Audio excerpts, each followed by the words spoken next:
Okay, last game is the last game of the tournament, Abdusattorov versus Jan. And we'll do the game in full. And I was yelling at the TV. Karen can back me up. Because the last 15 moves of the game, Abdusattorov kept missing forced checkmates that were like 1 or 2 moves long. I'm like, what is this? And the announcers are like, yeah, it's a good game. And they didn't say anything. And I'm furious. Yeah. And so forth. All right. I'm starting to get tired. Eh, you're just sitting there. I'm the one screaming. I have COVID. Okay, COVID. That's good.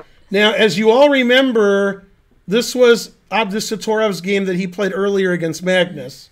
This is also my game by transposition against Talia Cervantes in Foxwoods 2 years ago. And she played bishop c5, which is also okay. Bishop e4 is the main move. Now, it used to be after d3, white was fianchettoing his bishop, as in Paul Pochel versus everybody, between 1945 and 1995. Every Pochel game went like this. Paul Pochel's a Michigan master that you've never heard of. Thanks, Brett Stockman. Okay, but that now, against, what's his name? Magnus, Abdusattorov played here, which is ridiculous.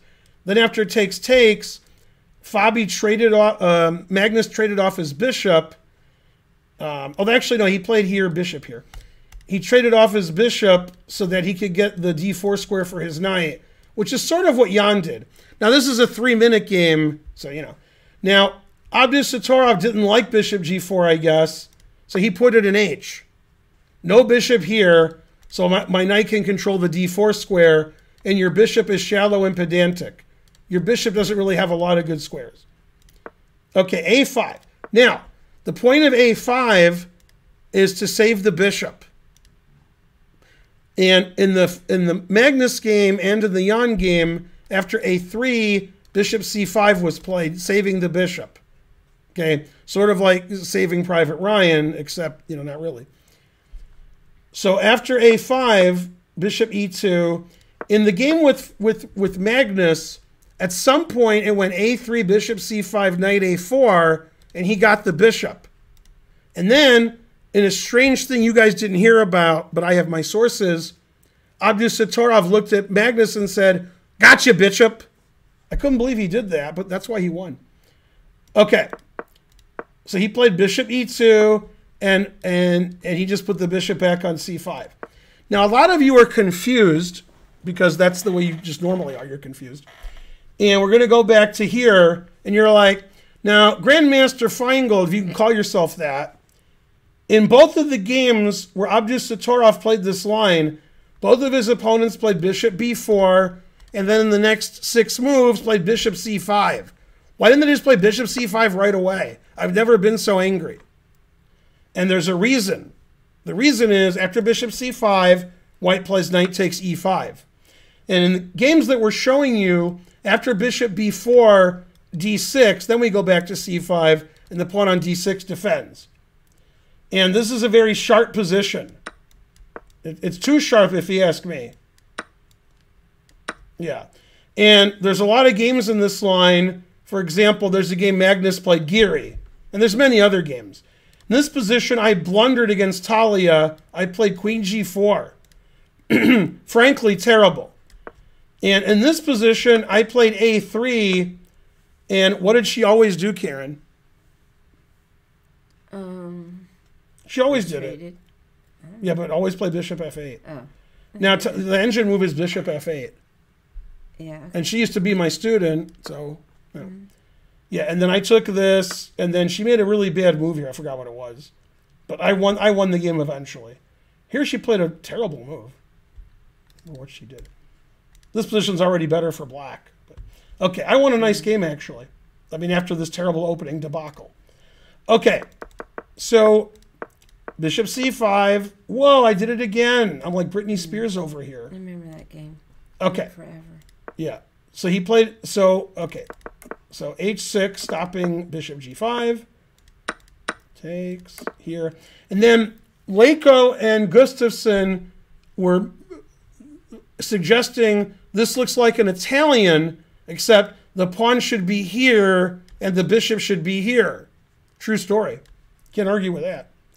Okay, and it turned out Abdusattorov is definitely totally Italian or some kind of Spanish. Okay, so Abdusattorov played queen e1. Knight e7, he's going to go to g6. He says, you're not going to go to g6. He said, I'm going to go to g6. And the problem with trading here is you're making black's king safer and opening this file. And Abdusattorov, who lately has been watching all of my streams, always plays knight f5. Okay, good move. c6, queen g3, takes. And Gustafsson and Leko were shocked at the way he recaptured. Shocked, I tells you. They were expecting ef. And what's funny was all the super GMs at this point went up to see the game. It was the only game going on. It was the playoffs. And they did like this because they thought it was going to be ef. But then when the rook took, they all left. Some kind of Spanish is almost offensive. Yeah, did you get the E.F. Hutton joke? No, in the 70s? Yeah. Oh, it was about... Yeah, E.F. and they did that. Oh, yeah, I remember that. Also, they made fun of that on Seinfeld when Kramer went to Hollywood and he was trying to be an actor. I forgot about that. Yeah. If it's not offensive, I'm not trying. Also, it's Family Guy. All right. So the engine agrees E.F. is better, but he took with the rook. The rook. The rook is on fire. Okay. Then in this position, I was shocked and appalled. I was yelling, you remember, queen h2, right? And the engine says every move is equal. It doesn't care. He played king h2. So I think actually Abdusattorov heard me because I'm pretty loud, but he didn't hear. He thought I said king h2. Yeah. You didn't like king h2? No. What was the engine recommended? It says everything's equal. It doesn't care. Right. Yeah. Now, in this position, what's his name? Jan started playing terribly. This position's equal. And knight g5 is a very bad move. Yeah, and then the knight's just bad here. The knight should be on f6. So this is already better for white. As Jan pointed out, not this Jan, the other Jan, Gustafsson, it's the first thing Gustafsson said I agreed with. I don't mean today, I mean in his life. He said white's threatening rook takes f7. And I was like, Jan saw a tactic? I was like, wow. Yeah, that was shocking. Okay, so he played knight c7, always retreat. Knight a4, always come into b6. And this is clearly slightly better for white. Now, some of you may be wondering, why did Abdusattorov beat Nepomniachtchi? And the answer is right now. Now you're going to get your answer. Delicious.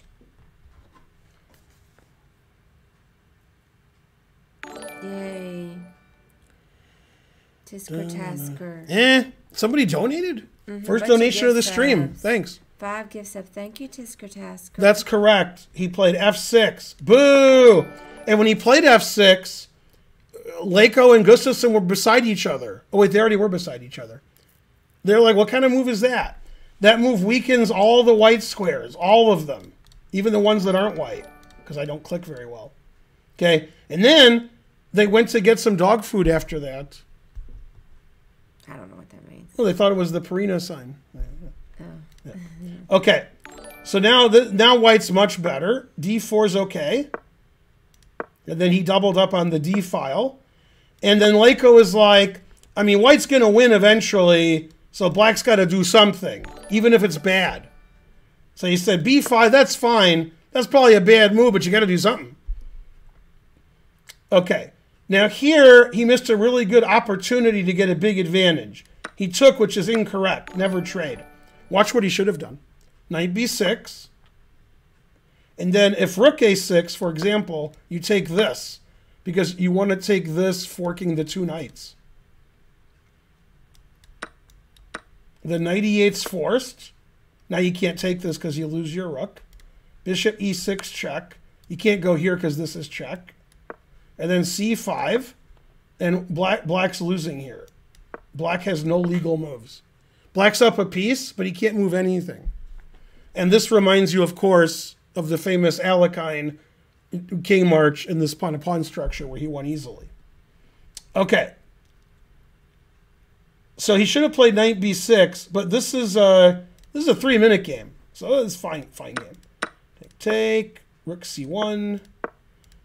Okay, and this is better for white. Black has good drawing chances, but it's better for white. And then he played d5. When he played d5, I went into somebody else's house in the neighborhood and destroyed their house. Now, I'm pretty sure they're on vacation, so they don't know yet. So we might have to move. Yeah. If I ever play d5, that means like I've gone insane and you just like put me in some home. Okay. d5 is the most nonsensical move in chess history. It makes white's position great. So just, I mean, it's like he's playing Magnus and he's blundering again. Now, the engine says this is okay because black has a bad position anyway, but this just makes it easy. You can't be pinning yourself 6 ways from Sunday and opening up the position for my bishop. So he took this because it's cool to have tripled pawns, right? Mm-hmm. It's not the best move, but it's cool. And then he pins some more. Okay, takes. Now he played another cool move, e4, because the pawn can't do that because of the check, and the pawn can't take the bishop because of this. So e4 is pretty cool. Now he didn't take with the pawn because he was worried about knight here check. But this is still pinned. Let me explain what I mean. If you take this, you lose your rook. Mm-hmm. If you take this, you lose your rook. If you play d4, which looks good, rook here check, and it doesn't look good because the king's in trouble. So he should have just played some improving move, but he played here, which is fine. He's up a pawn. That's fine. Now here I was yelling at the TV, king f3, king e4, mm-hmm. right? And he didn't do that, and the engine says king f3. Hooray for Ben. He played this, which isn't good. And this is because he's inexperienced at endgames. You can't really compare Abdusattorov's endgame with mine because he's a kid. So he doesn't understand endgames. And endgames need to activate your pieces. And Abdusattorov is like, ooh, a pawn. Shiny. See that shiny pawn? But he needs to put his king here and put his rook here. This pawn's going to be lost anyway. If it's not lost, that's fine. And then we just push our pawn and win this and so forth. So the rook here is not very good. Not a good move. Still winning, but not very good. Okay, d6. Now, you were confused when he played d6 because he's hanging d6. Mm-hmm. Then I explained this is attacked. He wanted his 2 passed pawns. Right. So he was hoping to trade all that. And probably black should do that, but he played a4, d7, king f7. Okay, and he doubled up on the bubble up. So now he's completely winning. I actually didn't like king f4 when he played it, but it doesn't matter. Everything wins. I just thought the king should be safe. Mm-hmm. But the engine says they all win. I was just about to say that seems scary. Yeah. Okay. And then he checked. Yeah. So in this position, I was screaming at the TV because we watch it on the TV. Rook e5 check, mate. And not only did he not do that, Leko and Gustafsson didn't point that out. That seemed like pretty reasonable to do that, to play rook here and mate. Okay, but I was yelling play it, and he played here, and I was like, what? Still winning because he's still winning. Now, when I show you this mate, you'll never stop crying. Ready? Because you have COVID. Ready? I didn't see this mate. This mate I didn't see. I didn't see it until it told me now. Are you ready? Mm-hmm. If you take it, it's mate. And if you don't take it, it's the same deviled egg, the same mate. Nice. Yeah. Why couldn't you have won the tournament like that? Okay, so he played random legal move. Terrible. Yeah, now he's barely winning. After rook f2 check, he's only like +2 instead of forced mate. He played this blunder. Now it's the same mate that nobody ever saw. Rook e1. Now this is a blunder, and he might not be winning anymore because of rook d5 check, which is what he played. Rook d6 check, rook d5 check, rook d4 check, and now he's winning. So what should he do? He should play rook 2 d4 check, and then rook g5 check. Okay, So this is probably a draw now. Okay. You play rook here, check. And he was trying to hide his king here, which I was trying to do a long time ago. But now if you try to hide your king there, I check with this rook. Forking these two. Yeah. So you take, and then this is a draw. Yeah, engine says no winning chances. So actually the game was a draw. They both had seconds on their clock. Mm-hmm. Yeah, and he got his king where he wanted. Now you can't play rook g5 check. Oh, snap. Yeah, so now you hide. Yay. Yeah, now it's a win because the king's in a mating net. Frankly, terrible. Okay, so he played rook d5, which is the engine move. If you take this, which seems like the best move, I just win your rook. Check, check, and then takes. I could check first. It doesn't matter. And white wins. So he played rook d5. He queened because he's trying to get that, you know, that thing going. It's probably an easier way to win. Not likes that. And then check, and then check, and then he resigned. This is the only legal move, and then you could either check here or take. Taking's quicker, and we win. After rook check, we have rook g2, etc.